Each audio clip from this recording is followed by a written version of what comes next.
98% of Antarctica is covered with ice. Geologist John Googe studies the 2% that's not. What we're doing is finding places along this part of the Transantarctic Mountains where these glacial deposits are found, and we're sampling those to pick up pieces of rocks that we can hopefully give us some examples of what's further into the ice sheet. Googe and his colleagues study rocks from Antarctica to better understand how this desolate continent has formed and changed over time. Traveling by helicopter, plane, and snowmobile, his team collected samples from a dozen sites spanning more than 1,200 miles of mountainous terrain. Sometimes their destinations had to change because of harsh weather and aircraft availability. One of the first jobs is to set up shelter.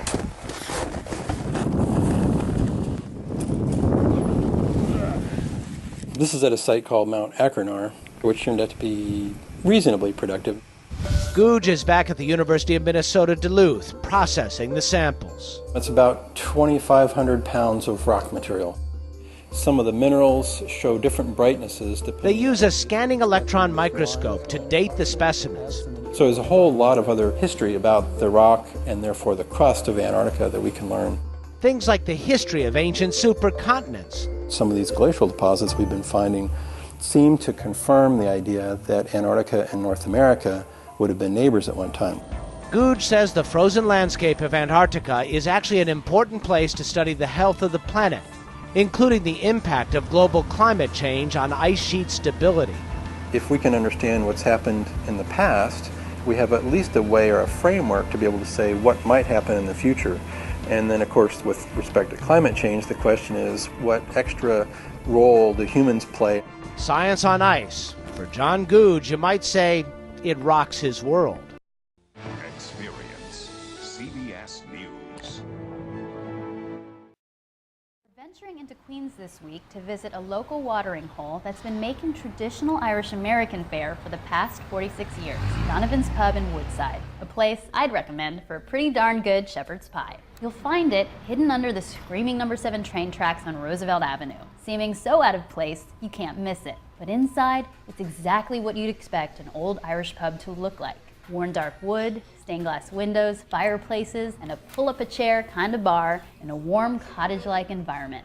It's run by Joe and Jack Donovan, 2 brothers who really wanted the place to feel like back home in Ireland, complete with a purely Irish waitstaff who knows how to pour a perfect pint of Guinness.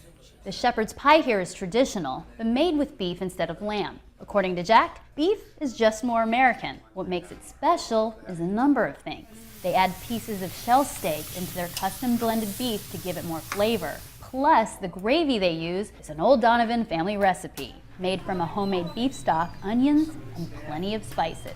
To start, they fill a large serving pan with a layer of seasoned ground beef and homemade gravy. Then top that off with 2 heaping scoops of buttery mashed potatoes. From there, it goes into the broiler to brown and crisp. Once it's done, they add a nice portion of sweet peas and fire-roasted carrots, and send it to your table with a complimentary bottle of Irish steak sauce. And when you dig in, you'll find fluffy potatoes, peppery, oniony sautéed beef, peas that pop in your mouth, and enough gravy to keep the dish nice and moist. It's so hearty and filling, most people take half of it home. My advice, pair it with a fresh Guinness and spend some time chatting it up with the locals. Experience CBS News. Graceland lies about 7 miles south of downtown on Elvis Presley Boulevard. In the spring of 1957, just a year after the release of his debut record, 22-year-old Elvis spent $100,000 on the white-columned colonial-style mansion.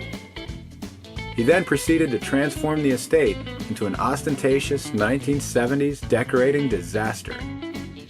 The Jungle Room is a sea of green shag carpet, floor to ceiling, complete with a faux waterfall and custom leopard print furniture. If you feel like the inside tour is over rather quickly, it may be because you can't go upstairs. Elvis died here in the bathroom during the summer of 1977. The upstairs has remained private to the public since. Elvis directed a lot of inspiration into his personal racquetball court, supervising the construction and spending over $200,000. It's now a mini museum of his outfits and accolades. Fans can walk out back by the kidney-shaped pool to pay respects to the king of rock and roll, where he's buried next to his parents and grandmother in the Meditation Garden. It's worth checking out Elvis's impressive car collection, ranging from his classic pink Cadillac to an old John Deere tractor. His fleet of 2 custom jets are also open to walk through. For an extra dash of Elvis, go to the Arcade Diner downtown and get yourself his favorite, a fried peanut butter and banana sandwich. Afterwards, pay a visit to Sun Studios to stand in the exact spot where he cut his breakout hit, That's All Right. No matter what your itinerary in Memphis, you're unlikely to leave without shaking your pelvis to a little Elvis. Experience CBS News. There is snow on the ground in Kentucky and Indiana. It is making life worse for the tens of thousands of people who survived Kentucky's worst tornadoes in 24 years. The death toll now stands at 39 from those storms that barreled across the Midwest and the South on Friday and Saturday. 21 people were killed in Kentucky, 13 more in Indiana, including a little girl who was found alive after a tornado killed her family. Rescue workers continue to search for more possible victims.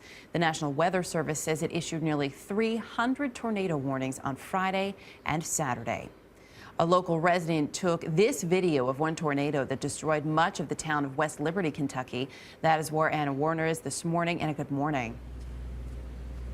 Good morning, Erica. You know, the snow has really fallen here overnight, and a week ago, this might have been a pretty sight here in this town. At worst, a minor inconvenience, but now this could be downright dangerous as it covers obstructions like twisted metal, stray nails, and it comes at a bad time as the town is trying to put itself back together. We're going back to work, so we're together with this. We want you all to spread that word. In West Liberty, officials promise the town will get back on its feet. Crews are cleaning up, and some banks are reopening, and a few residents have made it into town to survey the damage to their homes. I mean, I seen the tree go down, I seen it go from there to here, and the tree go down. The story is echoed all across the Midwest and South, where tornadoes claimed lives in 5 states. In Alabama Sunday, Governor Robert Bentley toured another tornado-stricken town, Eagle Creek, where one man died Friday. In Dallas, a Baptist men's organization loaded up an 18-wheeler with supplies to distribute to hard-hit regions in the South. When 2 violent twisters struck Henryville, Indiana Friday, entire neighborhoods were wiped out. Now volunteers have arrived by the hundreds, and crews are working to restore power. On Sunday, members of a local Catholic church gathered under their patched-up roof to support each other. But another life was lost Sunday when a toddler who had been found alive in an Indiana field died of her injuries. Angel Babcock fell victim to the tornado that also killed her father, mother, and 2 siblings. Even for survivors, the psychological impact of seeing a tornado close up may take a long time to fade. Back in West Liberty, Teresa Eldridge can't forget hiding in a bathroom with her 2 young children. I don't know, it felt like either the house was going to come down or the roof was going to come off. And I thought we were all going to die.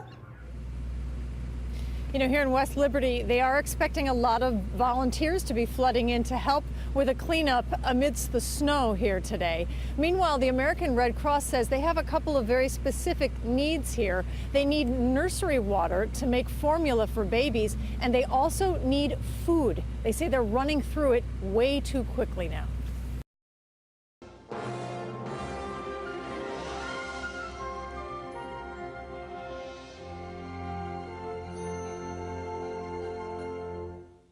Experience CBS News.